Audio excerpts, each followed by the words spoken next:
Anne was intelligent, charming and sophisticated.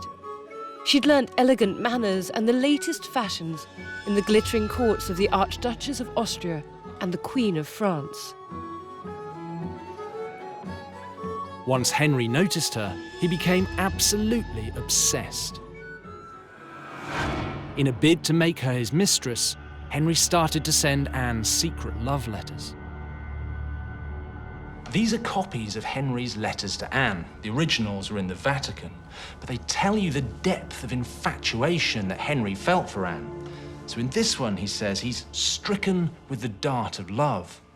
Here he says, "My heart and I surrender ourselves into your hands." There's also a feeling of real, raw, physical longing.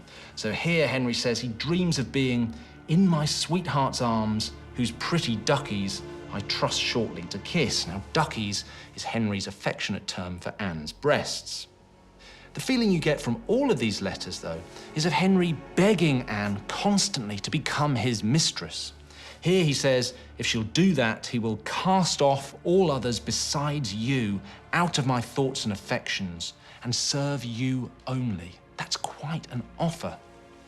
We don't have Anne's letters back to Henry, so we don't know exactly what her response was.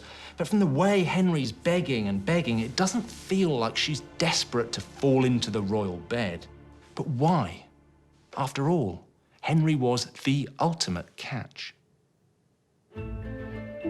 It's possible that Anne was holding out for a far greater prize. Put yourself in Anne's position for a moment. She was in her mid-20s and she needed to find a husband. Agreeing to become the king's latest bedmate was hardly a smart way to achieve that. He'd had mistresses before and he'd always gone back to his wife.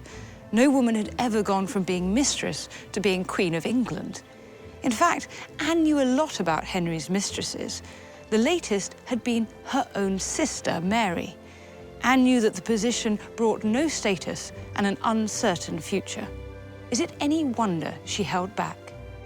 But Anne's unwillingness to jump into the royal bed didn't dampen Henry's spirits, it inflamed them. Henry just wrote more letters and sent gifts. After a year, Henry's tactics finally worked.